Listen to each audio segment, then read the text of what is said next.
What's up, y'all? I'm Will here with Schedulefly, and this is the Restaurant Owners Uncorked podcast, one of the highest rated hospitality podcasts in the world, brought to you by us at Schedulefly.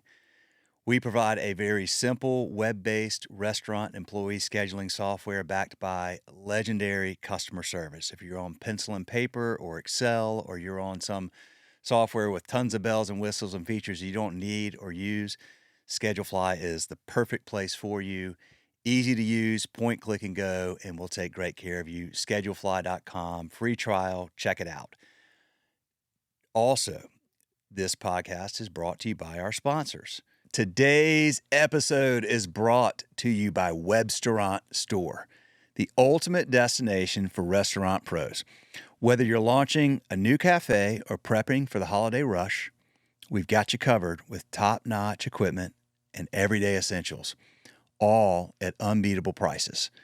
And right now, you can score $50 off your order of $250 or more when you use this code, WebSave50. All together, all one word, all caps, WebSave50 at checkout. Again, that's WebSave50, WEBSAVE50.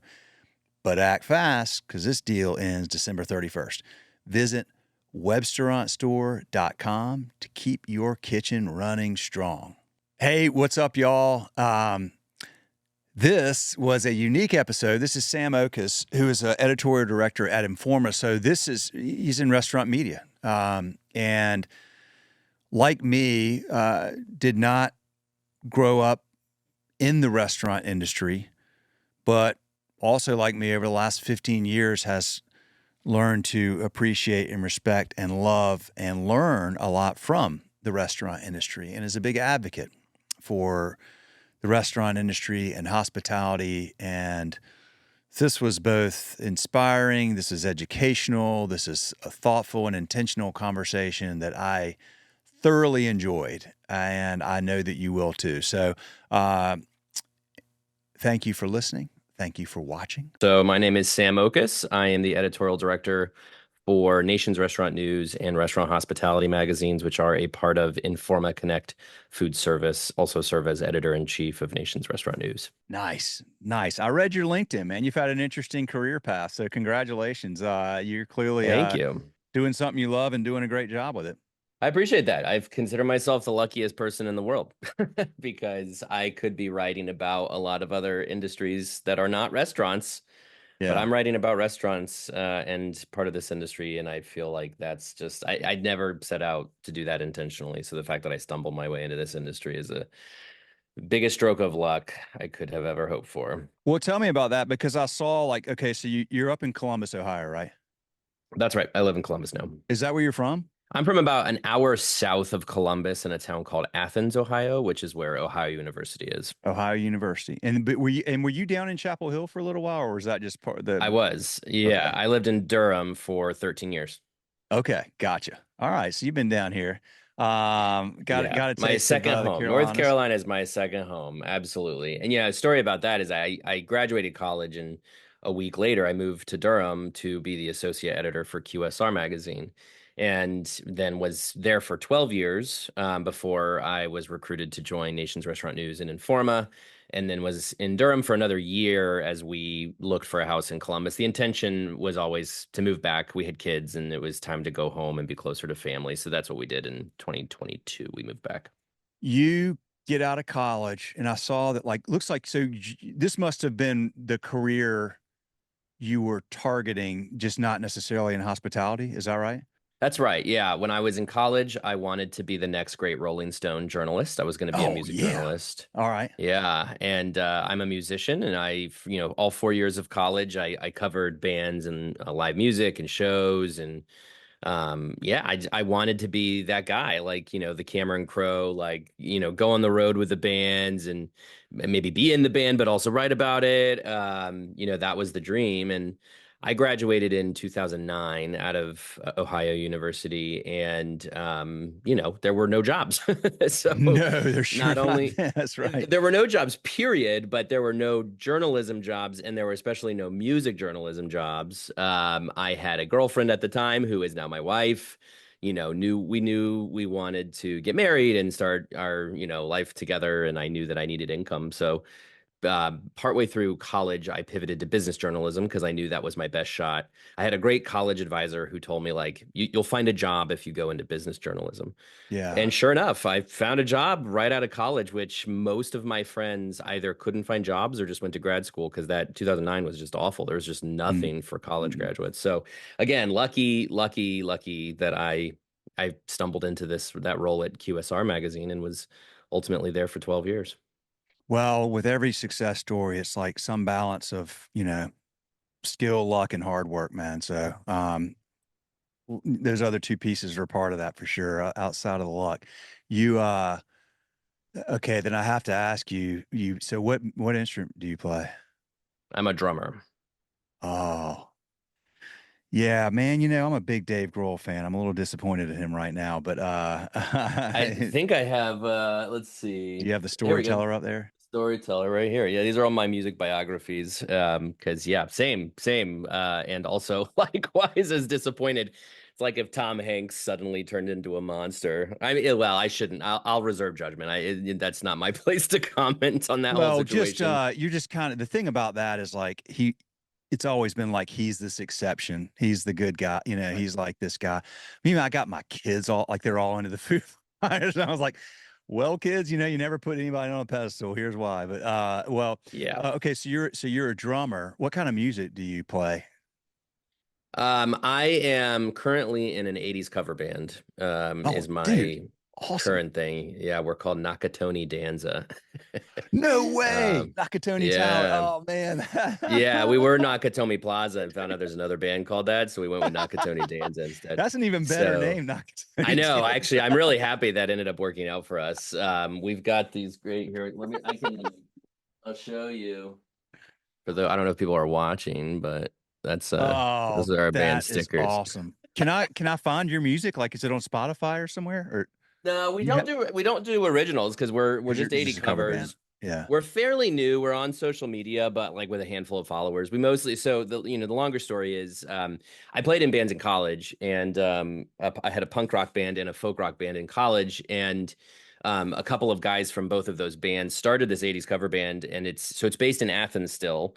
So I have to commute for band practice once a month from Columbus, which isn't too bad. But so we play sort of small bars there in the college town, which is great because there's lots of fun to be had doing that. But we're not a very large scale band yet. Our goal is eventually to have the repertoire to be able to play weddings and stuff, right? Because 80s covers, that's what I think that Oh, weddings this would be is so awesome. our sweet spot because that's where the money's at.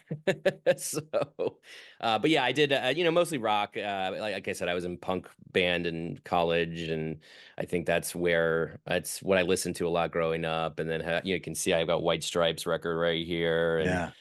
Jack White right here. I just picked those up in Nashville while I was there for Create. Went over to Third Man Records, Jack White's record shop. So that's my wheelhouse, what I like to play. But I have three kids. I can't really I don't live that life anymore. So that's Yeah. why the 80s cover band is a little bit of a sort of low hanging fruit for me right now. That's so. What are some of your favorite songs that y'all play? Oh gosh. So Nakatoni Danza, we play gosh, well, and here's if you want to really find us, you can go to Spotify and find our playlist There because you we go. do have a playlist, Nakatoni Danza. So just like Heaven from The Cure, Melt With You, Modern English, We Got the Beat, 9 to 5, Working for the Weekend. Yes.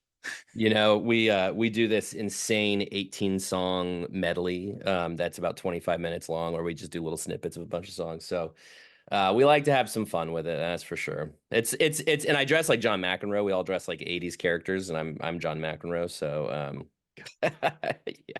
yeah. This is how Dude, I'm serious from 9 to 5, and then I'm just a dummy on my off you're time. brilliant, man. I got to tell you, like look, I'm 50, bro. Like guys like me would be all over that stuff. Like you're, I mean, God, we grew up on it, right? Yes, that's who comes to our shows. We've got a lot I was of gonna say, Gen X. oh, that's great. Well, they have a lot of fun and probably have, a little extra cash to spend and hang. So that's probably a good audience to serve. Totally. Yep. We're playing bars where they have a few rounds and dance, and it's great. Again, it's sort of a low stakes. You know what I mean? It's like when Yeah. you write originals, you take them very seriously. You want a lot of people to come out because it's sort of a judgment on your creative process. But we don't care if two people show up to our shows because it's like we're You're just just having fun. yeah, we're just a goofy band playing 80s covers. And in fact, that actually you tend to get more people with that because of course they're really familiar with your music. Dude, I'd put a tip jar right on that stage, man. You get a bunch of 50-year-olds like me drinking, like, hey, give them Yeah, $100, man. That song was great. Because you're it's been calling back, okay. like, this. This is why I say it's brilliant. Because you're reminding folks like me and like my friends and my peers of our childhood, right? Like, I mean, the, Right. the formative years of our lives, and with that, the '80s were like a pretty freaking awesome decade, and kind of an iconic decade. And there's nostalgia, and there's all this stuff. Totally. You guys are capturing like a lot. That's really smart, man. I love that. Okay, I'm Yeah. glad I asked you about that. I think that's awesome. I got to I figure out a could way to get up there and watch y'all play sometime, man. You should do it. Well, we should hit the road, and I won't go down this road too much because I know we're here to talk about restaurants, and I'm sure some people listening have heard me tell this story before. But the punk band I was in college was a banana themed punk band called Bananarchy, and we wore banana costumes and played banana themed songs.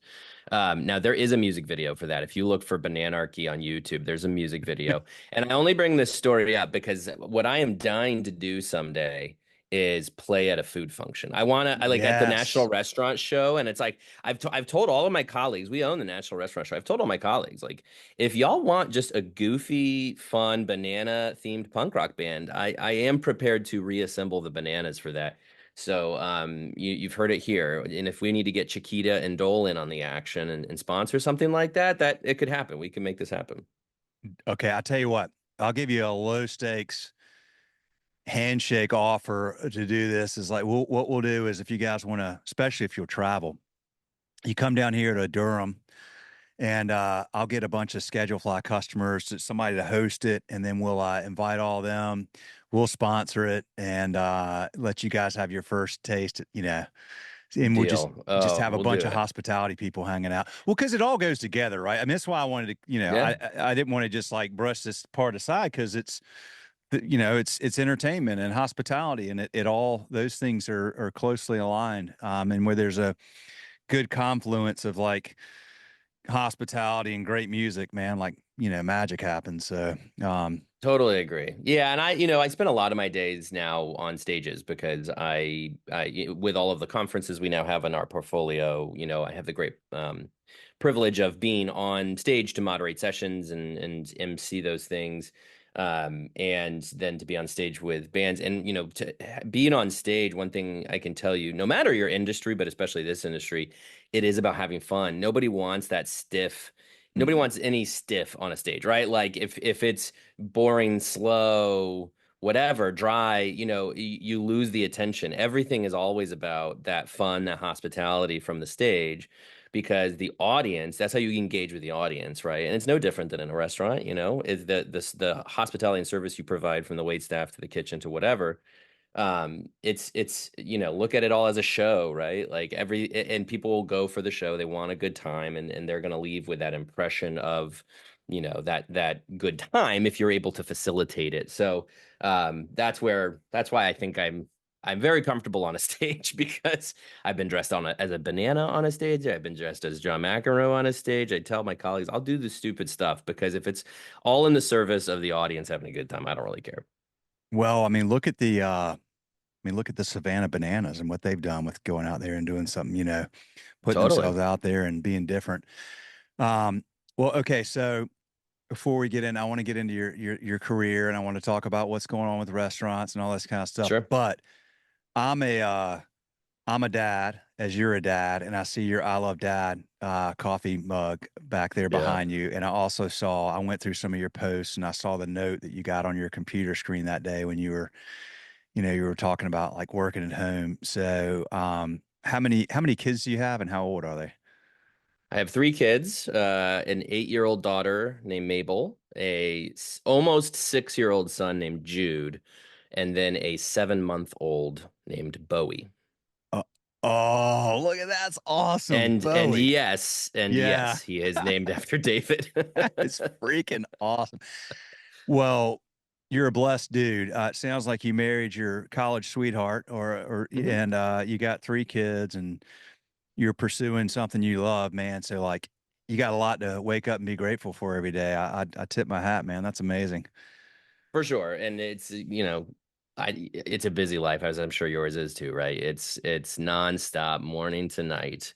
And in the darkest moments of that, when I'm just like, I just need a break, I remind myself 20 years ago, Sam, a college student, if I'd said to him what your life is going to be like in 20 years, I would be like, stop. There's no way. There's no way.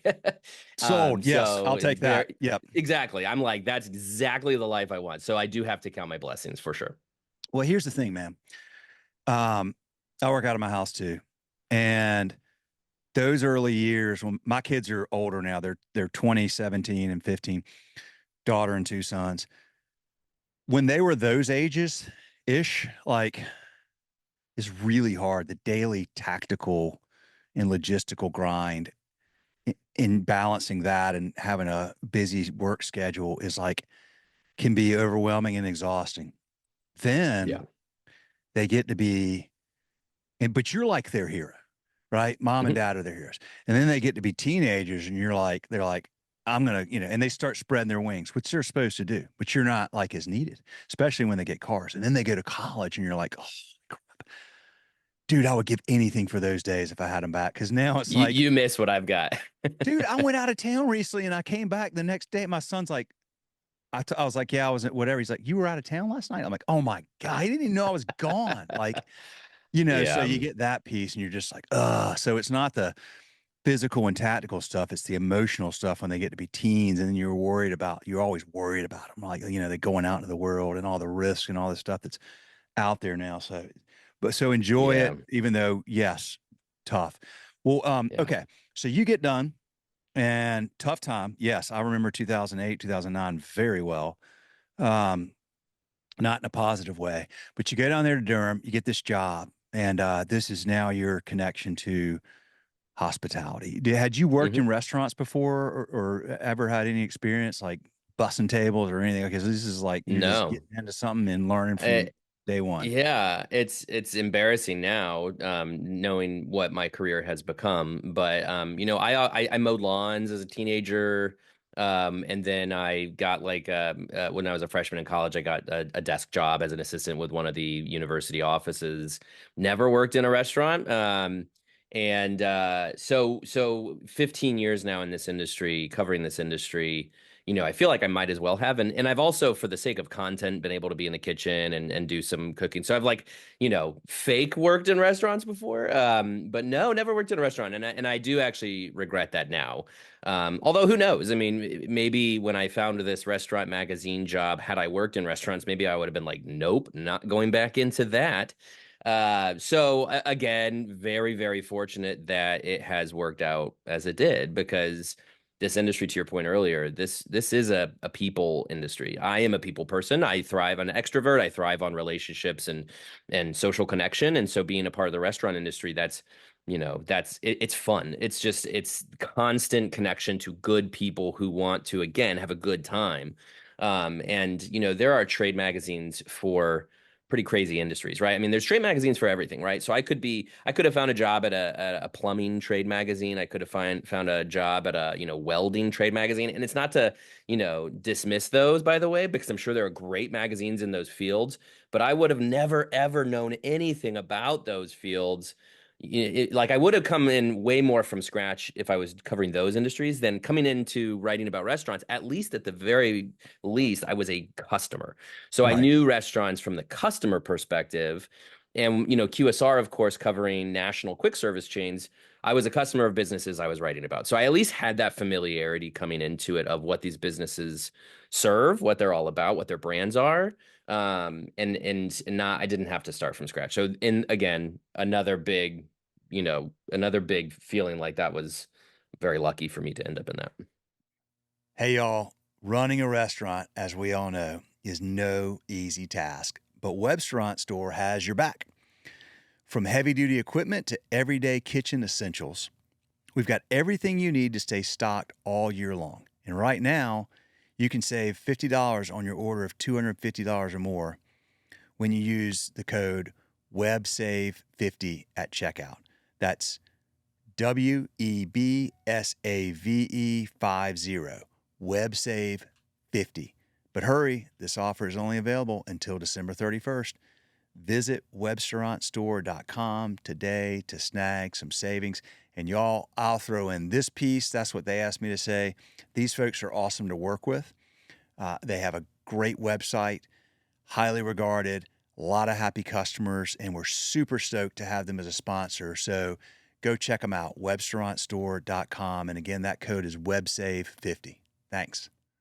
I started this podcast like, I don't know, somebody, we were just talking about this like 12 years ago or 14. I mean, I literally was doing this before there was actually a way to actually even distribute the podcast. I was recording conversations on speakerphone on a $35 mic I plugged into the USB port of my laptop because I was trying to, and we would literally we would like embed the audio file in our blog for schedule fly. Like, I was like, yeah, but nobody's listening to this. Like, no. And it was like when you had to beg people to do a podcast, Yeah. but my thought was I wanted to learn from successful restaurant operators what it takes because back then my thought was restaurants are cool. I want to own a restaurant one day. Yeah. Well, it didn't take me long of listening to very successful restaurant owners to realize I don't have what it takes. I don't know how you do it, but I've got so much respect for what you do because I had no clue previously how hard it is to do what you do. I mean, I had worked like a couple of restaurant jobs, like bussing tables, and I was salsa boy at a salsa place down in Jacksonville, Florida one summer. But I had no clue. Like, I didn't get it, Yeah. just dumb teen boy. And when I really started talking to these folks, I'm like, wow, so you give everything to this, your life, your livelihood, your sweat, your blood, your tears, your money, your time, your energy, like 24/7, literally 365. And sometimes you can make some decent money, but mostly you're just doing this because you really like to take care of other people. Like, that's kind of what I envision as like the quintessential restaurant owner. It's just Yeah. somebody that wants to make somebody else feel good when they enter their establishment and have a memorable experience. And what it takes behind the scenes to pull that off effectively and consistently, in my opinion, is light years beyond what the average restaurant customer has any clue about. Yeah. Yeah, I totally agree. I mean, you think about how many people say to themselves, I want to open a restaurant, and they might have a variety of reasons for wanting to do that. The big one just because it sounds cool, it sounds fun.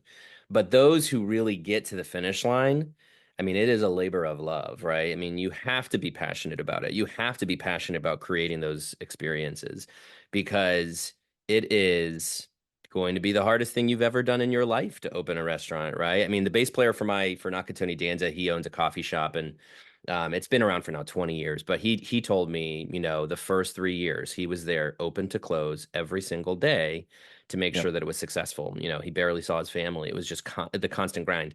And that is the reality for most restaurant owners is that you have got to be ever present in that restaurant until you can build a team or build systems or whatever it is that gets it to be, a little bit more self-sufficient. There's a reason that the statistic is something that like 60% of restaurants fail within their first year or two, I think. Because it's hard. It's just really, really hard. So yeah, I mean, I totally agree with you. It's those people who finally get there to that point where the restaurant's open, it's able to sustain itself, so they're not, having to do everything. Like you can tell the passion because of that much. It was that hard for them to get it open. They pushed, they persevered, they got to the finish line, and now they get to live that dream of being able to provide those great experiences for their guests. So, it's like my favorite part of my job now is talking to especially founders because they are the heartbeat of their organization. And I love talking to all, people in the industry. Of course, I love talking to CEOs, C-suite members, but you can tell when there's a difference with a CEO or a C-suite member who, kind of came into a company, inherited it from a founder or from a previous CEO, and how they approach that business versus how the founder approaches that business. There is a difference. And I'll tell you too, when people ask me, well, how does Chick-fil-A do it? How does Raising Cane's do it? How does Texas Roadhouse do it? You want to look at each of those brands and tell me what the difference is they're all founder led. You know, Mm. and now and I've been very immersed with Texas Roadhouse recently because they're our brand icon for the year, and so we're about to roll out a big package on them. Of course, their founder Kent Taylor passed away a few years ago, and they went from founder led to now founder inspired. I mean, he is all over their support center, their headquarters, and it was just a reminder for me that again that there needs to be a heartbeat to the restaurant, and it's usually that founder because that's the person who had that passion and that drive to get this thing off the ground. They tend to be then the North Star to keep things humming along, to keep that success going. Man, that is such a great point. I didn't, okay, so their founder passed away. Well, you had a post about this. That's right. So they have this guy in there now so they're your brand icon. What does that mean? They're your brand icon. So we started this award in 2022, and we had a couple different awards. We still have an award called Hot Concepts, which is for emerging brands, which is to recognize, brands with 10 to 30 locations that we think could be the next big thing. And that's been around for many years. In fact, Raising Cane's was a hot concept, Shake Shack was a hot concept, Kava. So when they were much, much smaller, we identified them as the potential next big things. And we in 2022 said, well, we recognize the emerging brands, but we shouldn't dismiss the impressive work that the major chains continue to do. And when you think of some of these Yeah. major chains, I mean, it's still very impressive to consider some of these companies that are generations, they've been around for generations. And to think how they still continue to thrive and innovate.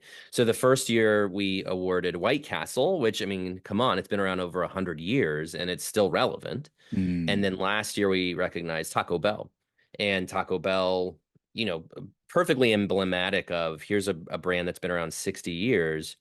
But you name one other restaurant company today that innovates as much as they do, right?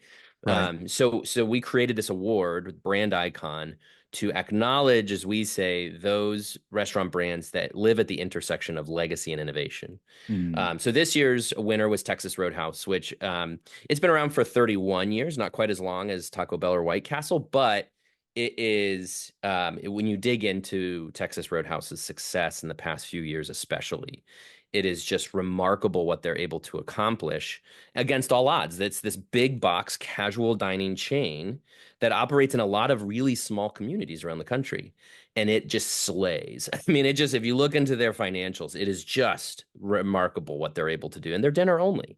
So, that was where, we wanted to acknowledge that success. And their innovation is more on the back end. They do more, around ordering and kitchen and, things like that, but they don't do delivery. They don't hardly ever change their menu. There have only been a couple of changes in the history of the company.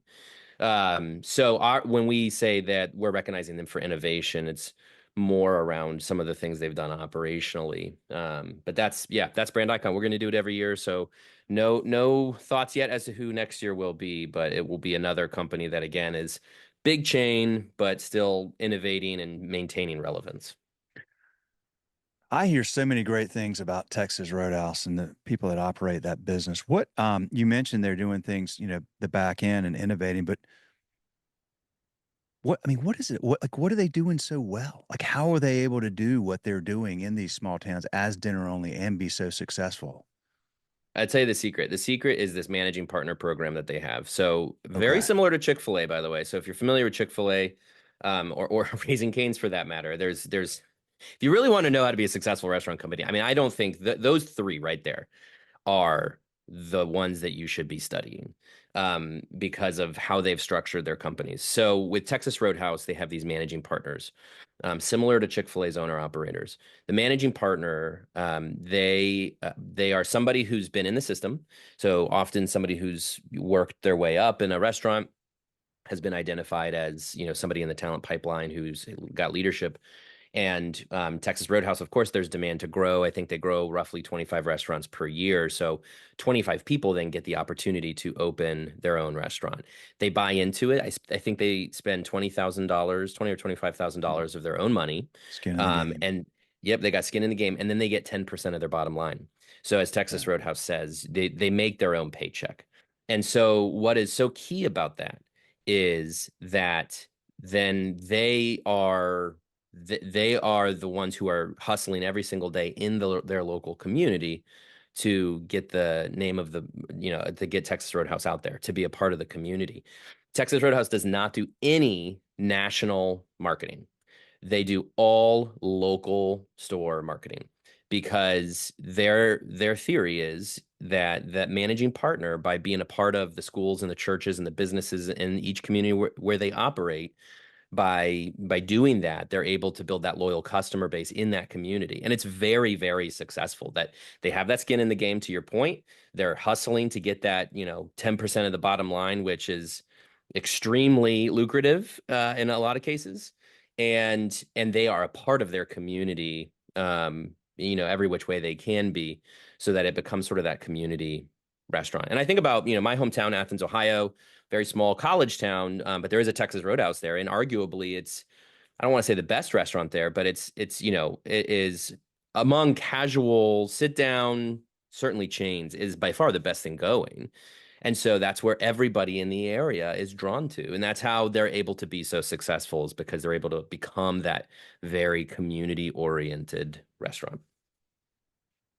That is a very, very cool model. And it makes that's the intersection of having the all that comes along, the muscle and marketing, well, not marketing, but all of the resources that come along with having a backing of a national brand with the model that you would have if you were just an independent operator of your own restaurant in a town. You've got to be, I mean, I love that. I did not know they operate that way, but that's huge. And it's interesting because you mentioned three brands that have a very similar setup in some way. Skin in the game, one location, a lot of local stuff, and then the there's so many that do it so differently when there's like this roadmap right there for how you could do it really successfully. Totally. Yeah. And one thing I remind everybody is that you think of Chick-fil-A as an example. Chick-fil-A's first restaurant was in the 60s, I believe. You cannot snap your fingers and go back in time and start a restaurant company and then build and then just have that brand affinity, right? These restaurant companies, I guess another one I should point out here is also In-N-Out, which Yeah, has a for similar sure. model and has been around since the 40s. These companies have the unfair advantage of having been around for a long, long time. So they've dug deep, deep roots into their communities. They've built vast talent pipelines. They have culture that, goes back multiple generations, but continue to be very family oriented, family led. I mean, Andrew Cathy, who is the CEO of Chick-fil-A today, is the grandson of the founder, right? Yeah. So that is not something that you can easily do. If you're starting a restaurant company today, that means you have to hope that you or your family are still operating your restaurant in 2084. So, Right. Right. and have turned it into a national success or whatever. So you can't just snap your fingers, make it happen. However, there are best practices. I mean, I think slow and deliberate growth is is a cornerstone for a lot of these companies. I've been doing this for 15 years, and I have seen example after example of a restaurant company that said, we're going to open 500 in 3 years, or whatever, give me high number, short time period. It does not work. I am here to tell you, don't do that. It Yeah. doesn't make any sense. I have never seen one company do that and then continue to succeed. They usually fall flat on their face. And I'm not saying don't dream big. I'm just saying if you look at the successes of the national chains that have been successes, they really, especially started with slow and deliberate growth. As they built their culture, as they built their systems, they maybe ramped up that growth a little bit more. Jersey Mike's, another good example. Jersey Mike's Mm, is great crushing, example. and Peter Cancro is still at the heart of that company. They now are opening 200 locations a year, but they weren't, 5 to 10 years ago. Since the 70s, Peter Cancro has been building that thing deliberately and with intention. And now he's able to start opening 200 restaurants a year because the culture and the systems in that company are just so, so strong. So I don't know. Is what I would say to anybody who's trying to scale their restaurant. If they're a restaurant founder, owner, and they're trying to scale, do it deliberately, do it intentionally, do it, don't race out to any. It's not a race, it's not a sprint, it's a marathon, the old cliche.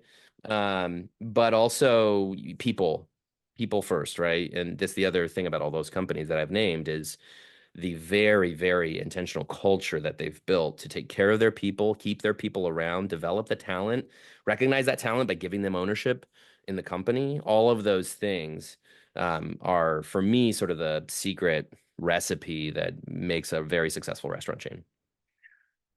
None of these brands you've mentioned started with an exit strategy. Right. Guaranteed. Yeah, There they isn't started one. with a love for what they did, right? And the love for their Th- community and wanting to serve their community. There may be an exit one day, but it was never started with the intention of an exit. And because a successful exit for Peter Cancro would be the byproduct, not the goal. That guy's, Right. it's one of not just one of my favorite restaurant owner stories. It's one of my favorite entrepreneur stories, business stories ever, because that dude Yeah. borrowed money from, I think it was his football coach or his PE Yep. teacher or something when he was a high school student Yep. to buy that first location. And from that day until this day, he's the guy. To He's the have guy. the skill set that he has clearly mastered to go from a high school kid to where he is today and be the person throughout the entire life cycle of that business and all the skill sets you have to have or learn to master through all that growth is outstanding. I would give Yeah. anything to have him on this podcast one day because I have a billion questions I'd love to ask him. But the And by the way, very humble dude. I Like bet if he is. he might even, I've had him on the podcast a couple of times. I've been fortunate enough, and he's the real deal. Because some of these people, yeah, I've met a lot of people in very powerful positions, and it's like they live on a different planet. Um, he's not one of them. He is a very humble guy. He gives you his time and attention, and and that's what to me is just so emblematic of the success of that company. Dude, I will give you $1 billion if you get him on this podcast, Sam. I'll make you that deal right Can now. we write that, get that on paper? That'd be great. Austin Powers, man. I would love to have him. I think his story is really cool because I just think that's so. I can't imagine taking it through all those levels and all of the different economic cycles he's been through. I mean, he went through 2008, Yeah. COVID. I mean, just all these, and recessions and booms and busts and all the people that he's had. It's quite fascinating. But you're right.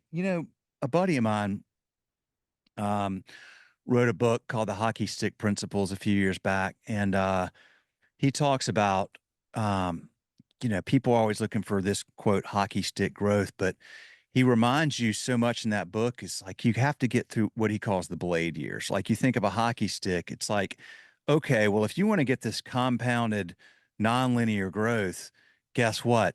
You got to get on through the blade years, which are flat and they're hard and they're stressful. And most people get off before Yeah. that compounding starts to happen. And the reason Jersey Mike's is doing 200, that's compounding. It's just like investing, like Yeah. start investing when you're young and take 10% of your paycheck and put it aside into an S&P fund. Hey, and wait 30 years and then it'll really start to make a difference. But like that's when it happens is way down the road when you've been diligent and stuck with it and been consistent and focused, and then you benefit from that. But you can't create Yeah. that. I mean, you might get lucky, like I don't know. You hear the stories on, I mean, you're in journalism, like you'll get some cover story on Fortune magazine about some dude who wrote some code and, 3 years later he's a billionaire. That's like such a unicorn story that's like, again, if there's like luck, skill, and hard work, big Yeah. portion of that's luck. um, Hard to replicate that. Better to just go, I'm going to be intentional and deliberate and give myself 3 decades or whatever it is. And that's where the real magic happens. Totally. And look, if you're doing this for money, you're in the wrong industry, right? I Amen, mean, brother. Amen. there can be money down the road, no doubt. Todd Graves of Raising Cane's is worth reportedly over $7 billion. But that is the unicorn, right? That is the very extraordinarily rare example of somebody who got to that point. In this industry, there is not a get rich quick scheme here. No. So to your point, it's all that time and that compounding. Now, the dividends on your investment in your teams and in your culture and your systems is that a company like Jersey Mike's has this just embarrassment of riches when it comes to people that they can select for franchisees, right? So they can select people who have been general managers for several years and that they can trust to be a franchisee. And this is not to poo-poo franchising, but franchising, by nature of franchising, you can give a franchise to anybody who waves a check in your face, fine. But it's not, you're not always going to have people who are totally bought into your system and your brand and your product. You have people who want to be a business owner and this is their way of doing it. And again, that's fine and that's worked out for a lot of people. But for these companies that have worked for so many years to invest in that culture and that team and that development of their team, and they get to a point where they have 100 general managers in their system who could be good franchisees, and they award 20 of them a year. Like that's why these companies are so successful, because then the GM for the last 10 years, who now owns their own restaurant and now gets to be the boss and gets to, profit off of that, they care a whole heck of a lot more than the person who waved that check in your face and they don't maybe even know what they're doing. Exactly. Amen. Totally agree with that. Yeah. There's a lot of people out there that maybe they want to leave corporate America or whatever it is, and they've got the money, but boy, you got to have somebody that's really, really, really bought in. One thing it's interesting you mentioned about Jersey Mike's. I'm curious because they're at a point now where they've been long enough where you're going to start seeing what I know a very specific example. I know a guy, and his dad has 18 Jersey Mike's locations, and his dad has always been 100% Jersey Mike's. It's the only brand I want to have, and like I'll just keep growing through Jersey Mike's.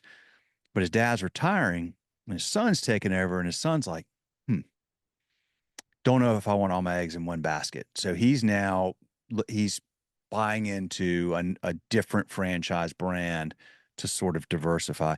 Are you, is that like a outlier example? Or are you seeing or hearing about more of that stuff? Not just Jersey Mike's, but it seems like there's a lot of people now that are going with this multi-brand diversification, which is interesting because then you're not necessarily fully bought into that brand, but I Sure. also understand the logic of being like, I want to take I want to take the skill sets I learned as an operator in this brand and apply it to this brand and maybe this brand here in my geographic footprint so that I'm not so tied to one brand. And it seems to be that more of that's happening now, but maybe I'm just talking to people that happen to be doing that.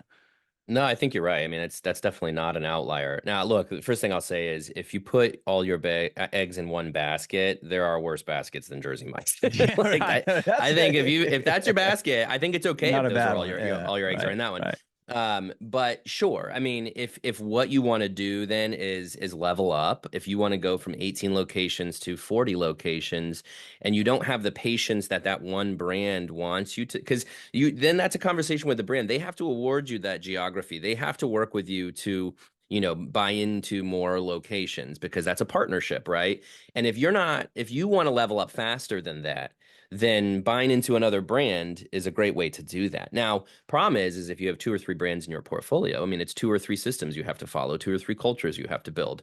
Of course, by then, I sure hope you have a management team. I mean, you have to have a pretty big oversight with a holding company that can manage all of those simultaneously and apply the lessons you've learned in the one franchise to the other franchises. And if you do have that, if you have those people, then I don't think there's anything wrong with that strategy. You need to also make sure that just using Jersey Mike's as the example, if you're used to Jersey Mike's as your franchisor, be prepared not to be able to find that very easily in another brand because they're exceptionally good at it. But B, try to find a franchisor who comes as close as it can so that, you have faith in them to work with you to build your units, to, trust them that the decisions that they make are in line with what you would want to make too, right? And of course, if you have sandwich, you're going to want to balance that with maybe a pizza concept, or if you're strong in lunch with your sandwich, maybe find a concept that's going to be strong in dinner or breakfast. Just because you'll always want to find that balance, I think, in your portfolio, which not only helps you to not be overwhelmed in any one particular area, but also will give you that diversity that you're probably ultimately looking for in your portfolio. Well, I won't say who this is, but I will say because you know these folks very well. I think because they were at your event last week, so or Amanda was. But the other concept is Vicious Biscuit. Mhm. And I had George and Amanda on this podcast a month or so ago, and I told somebody afterwards, I was like, that to me literally felt like a master class in building how you start and build a like what you would do to get going. They've got their 8 company owned, now they're franchising, but the way they're going about it and the deliberateness and the time and money that his own money that George has put into that and just taking their time to get this right, it seems like they laid a really strong foundation. Again, this is like just I mean, I spent an hour and a half with them, but I got out of that. Boy, if I were looking at franchise concepts personally, I'd look really hard at that one because they seem to have their ducks in a row. That's what you want in a franchisor for sure. You do not want the franchisor who's trying to sell as many of them as they can. You don't want the franchisor who's looking at the exit, that you want the franchisor who's going to be a good partner that ultimately has your best interests in mind and is going to make decisions that work for you as much as for them. So absolutely, I agree with you that they seem to be a good one that understand that and are working to build the foundation to your point. Yeah, they should be one of your growing. What do you call the ones the growing brand award that Hot you? Concepts. Now they Okay. actually were one of our. We have a breakout brand award, and they were a breakout brand last year. Oh, okay, got it. Yeah, Uh, way ahead of you, Will. Way ahead of you. all right, man. I thought I was like identifying it. Okay, well, yeah, you guys are on it. Yeah, well, look, it's not hard to figure out talking to them. I mean, they're freaking sharp. Okay, have you had any hot concepts that didn't pan out? Yes. Okay. What happens? Like you Yes. because you guys know what you're looking for, so you go and you're like, I think this might be the one. And then like something Yeah. doesn't like you don't have to name who, but like just generally like what are some of the things that haven't worked? Like what were some challenges they had or maybe mistakes they made that you see after the fact? Yeah, we had one a couple of years ago that doesn't exist anymore. And they operated in the plant-based space. I'll say that. So for us, look, it's hard for us to get a total the peek under the hood that we want. If it was up to us, we would have all their financials. We would pour over their financials before we make those Oh, decisions. right, right. We have some high level financial information, but we do not have that peek under the hood that like, an investor might have. So we base our decisions on momentum, uniqueness of concept, leadership.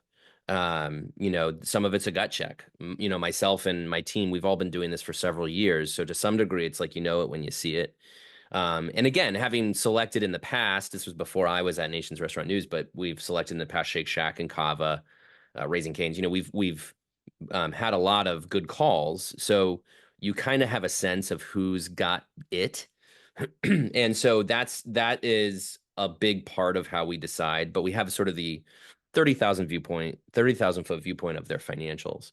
Unfortunately, with some concepts not enough, and so the one I'm speaking of again was in the plant-based business, was incredibly unique, was growing quickly, had momentum on their side. But shortly after they were hot concept, there were red flags, which were they were clearly burning through cash, and that quick growth was a little bit of a facade. And I started to hear from some folks saying, "Hey, I don't know if that's as hot as you might think it is." And we're not going to sweep it under a rug. We'll own it, right? We recognize that we're not going to bat 1,000. But that's just the reality of it, is if we can't get that full look at what this brand is all about, and how could you possibly without actually going and working there and getting to know it and Yeah. understanding. So yeah, not super proud of that, but we refine every year, just iterate on it, right? So we had 6 winners this year, that I feel really strongly about. And so I think every year we're gonna have a little bit more confidence that we can get it right. Oh, for sure. You'll get better and better. Who are the 6 winners this year? This year it was Angry Chicks, Nashville hot chicken concept out of LA. Rodney Scott's Barbecue, relevant to the Ooh. South. Rodney Scott, the king of barbecue, had the pleasure of having him on stage at Create to share more. That was really cool. James Beard Award winner, of course. He's scaling through Nick Pahakis's restaurant group. Okay. And so he has 5 locations. Mecha Noodle Bar, which has 10 locations. They're out of Connecticut, and it's a full service Asian soul food concept, which is really cool. Um, then we had Tacombi out of New York City, which is one of Danny Meyer's investments, a sort of fast casual hybrid, authentic taco concept. And then Toastique, which is a toast fast casual franchise. Oh, and one more is Putt Shack. Putt Shack, which of course does is an entertainment concept doing mini golf. So all of them check, a variety of boxes, in that they're all growing in different ways. You have some franchised, some not franchised, a variety of menus, some global menus, some traditional menus, the service style and concept. You have entertainment, you have fast casual, you have full service. So again, felt really good about that. Had all the founders on stage at Create with us to kind of share their story of the challenges, the opportunities, and just really sharp people who they get it. So again, I feel pretty confident in this round of hot concepts. Um, you nailed Rodney Scott, man. Rodney Scott's barbecue was started in Hemingway, South Carolina, and I live in Charlotte. My mom grew up in Georgetown. I mean, Rodney Scott's has been around forever. I can't remember how Yeah. many years ago it started, but it was this little place in Hemingway, and it's probably like 35, 40 minutes from my grandparents' house in Georgetown. And I remember growing up. I mean, my granddad would take, like, we would drive to Hemingway to go to Rodney Scott's. Um, that dude is there. That's an authentic, incredible story. God, I would love to have Rodney. I'd love to talk to that guy. I remember hearing that they were growing and just thinking, man, that is not what I would have expected. Like, Yeah, like, well, and we're not recognizing necessarily companies that we think will be 1,000 locations. Like I don't yeah, think yeah, Rodney yeah. Scott's ever going to have even 100 locations by nature of what he does. There's real love in what he Mm, does, in the processes, and the whole hog, smoking and all that. mm. So it's like you can't scale that to 100 locations. But if he gets to 20, and he's scaling in the right way, he's growing into Birmingham and now Nashville. I had the chance, after Create Wrapped, we went over and checked out the new Nashville location. It's so good. But again, like it may not be become a massive chain like you would expect some of these companies to be, but that's not, he's going to have an impact and has had a remarkable impact already. Even if he just was one location, he would have, but now he's taking that impact into other communities. So we're really excited about being able to be a part of that journey and give them that award. He can put them all over the Southeast where that kind of barbecue is beloved for sure. He would crush. He would crush. Absolutely. Uh, so, um, what what are some of the things that it's a tough environment right now. What are some of the concerns that you're hearing that are pretty consistent across the industry about like where we are as an industry and where we need to get to? Yeah, I mean, obviously the challenges that the industry faces, all the same things they've been facing for the last couple of years, labor, food cost, yeah, all the the gamut of challenges that have come up in the last few years. It's wearing operators down, and Yeah. now to be here in 2024 and traffic is just not good, and to be fighting your way out of that predicament with one eye on the future. I mean, it's just what I hear from restaurant operators, they're just tired, and overwhelmed. I mean, it's just because on top of all that, they really have a plethora of tools at their disposal to try to get out of this, right? I mean, especially when it comes to technology, but where to start? It's overwhelming how much that is available to them. And I constantly harken back to the recession, which, is when I started in this industry. First 3 years of my career, we were in the recession and constantly talking about economic conditions. And, I remind that, back then there was no mobile ordering, there was no DoorDash. It's amazing that, the industry got out of that recession and not unscathed, but that when the industry was able to get out of that, some of the most fruitful and creative years of the restaurant industry's history were 2012, 13, 14, 15. Yeah. In my opinion, you saw really the advent of the modern fast casual industry at that point in time. You saw a lot of, global foods really take off at scale. So point being is that everybody's tired, everybody is struggling.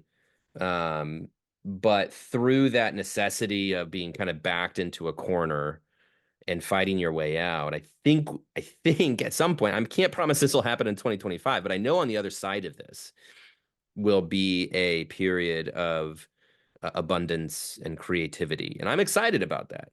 And it's not a great answer to your question, but it's mostly just to say it's just the same old stuff that everybody's struggling with. I think it's just the length, the duration of how long they've been struggling with it that's getting to be the hardest part. And so my hope for the sake of the whole industry is now that inflation is perhaps, coming down, now that things maybe are softening a little bit on the economy, or opening up a little bit more.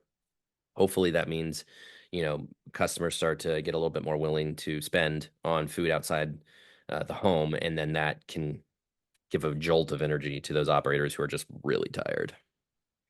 I love the way you look at it, and I agree with that. It's no comfort to somebody who's listening who is in the middle of it operating a restaurant. It's just hard, and there are a lot of people that are tired right now. But you go back to the, sort of like the rules of thumb and heuristics that, have been around forever. And one is, and I don't know who said this, but necessity is the mother of all invention or whatever. I may be butchering the quote, but I mean the point being that like these are the times when things you couldn't have thought of become real because you have no choice. As you said, you're backed into the corner, and that's where you get, Hmm. it either breaks you or it makes you better, right? Like it Yeah. either just you say, I'm done. I've done. And we saw it during COVID. Like there were a lot of, I mean, our customers who went, you know what? I've been at this for 30 or 40 years. I'm closing shop. Like I'm done. Yeah. And that happens. So it's like this thing where the individual operators sometimes um, pay the price for the industry getting better.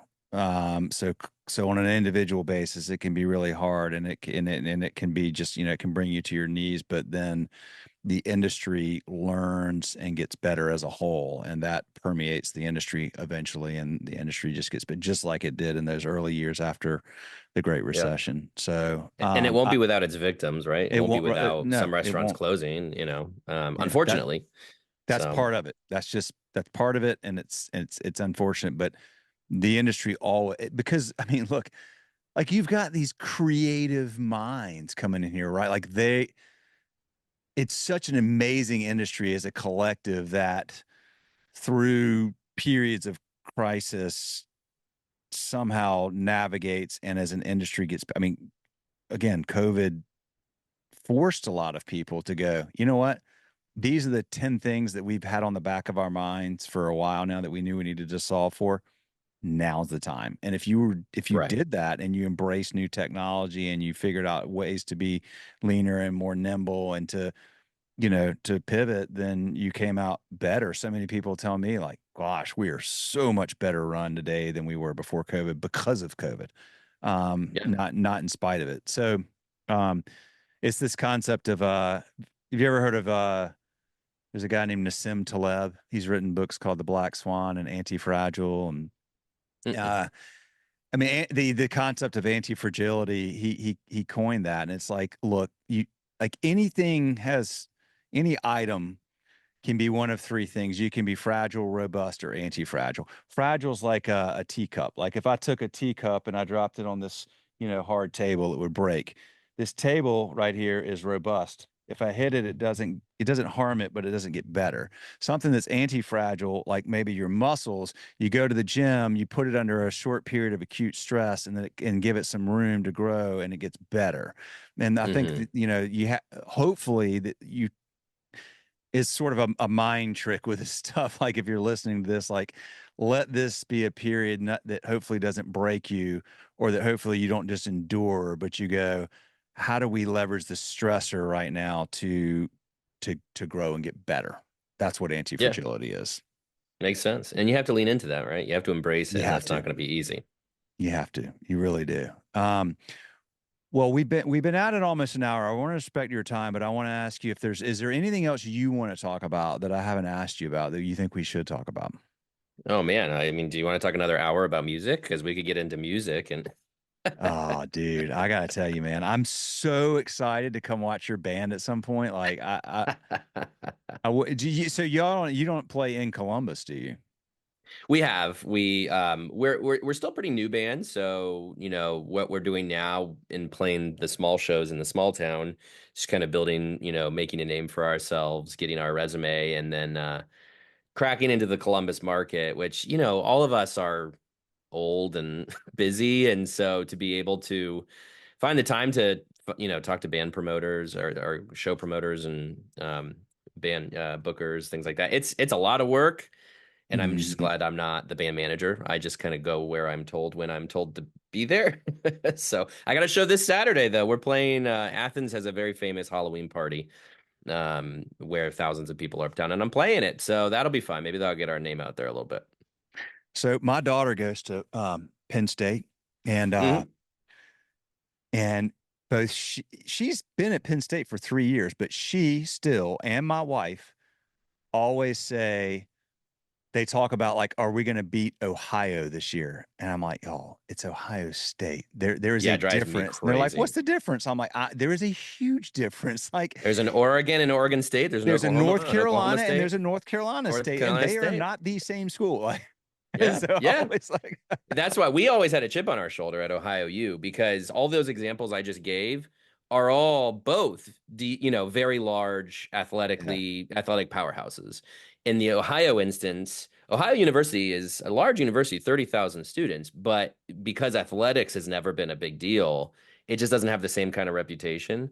But 20 years ago, there was actually a trademark battle over the word Ohio that between Ohio State and Ohio University, and Ohio University won. Ohio State cannot sell things that just say Ohio because they were trying to do that. But Ohio University, 75 years older than Ohio State University. So anyway, as you can there tell, you chip go. on our shoulder. I could go on, and I won't do it.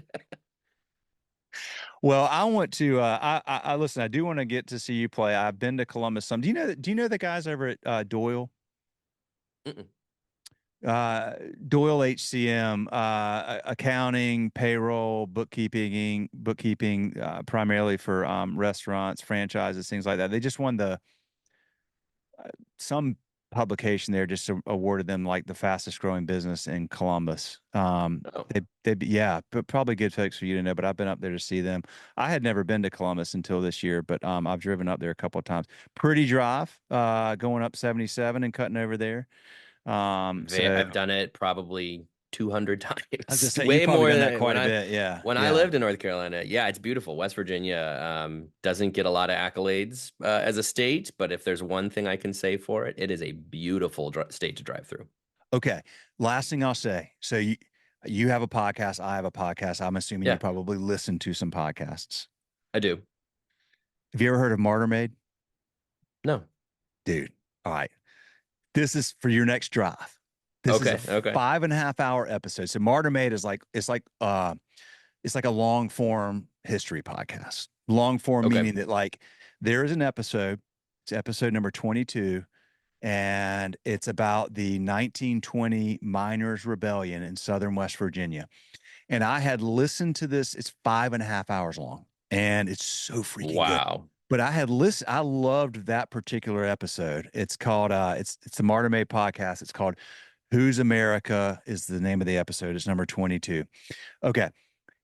You drive through 77, and like the first time I drove a few months ago to Columbus, I started seeing these signs for Paint Creek, Cabin Creek, Kanawha County. And I'm like, holy crap, I know all these names because that's where this thing went down. So in the Yeah. 1920s, the miners were like fed up, and like 10 to 20,000 of them picked up arms and marched on southern West Virginia and literally right through that part of the state. And we actually had to bring in the federal, like the army had to come in to help put this thing Wow. down. It's a freaking badass story. It's really cool, but it makes that drive Yeah. like you're seeing this stuff around you and it's beautiful. And you're thinking of like all these miners down there. And anyway, there you go. That's That's for your yeah, next that drive history to is Durham. very present all over that state. I mean, that coal mining industry is everywhere when you're there for sure. No, I like hardcore history, that podcast where he does like two a year and they're 5 hour episodes. So right up my alley. It's that's how I got dialed into that. I was listening to Hardcore Mm, History and I heard about this. Hardcore History is great. Wrath of the Khans is like one of the coolest yeah. series ever and all that stuff. So, well, look, man, I'm really glad we got to meet and talk. Likewise. I could talk to you for a whole lot longer, but I'm going to let you roll. But I appreciate you a lot and thanks for what you're doing. And I love your passion and Absolutely. enthusiasm for the industry and your knowledge for the industry. And this is like going to be highly educational, I think, to anybody listening. So, thank you, Sam. Appreciate you, man. Yeah. Thanks, Will. Thanks for having me on. All right, we'll see you. All right. Take care. All right. Bye.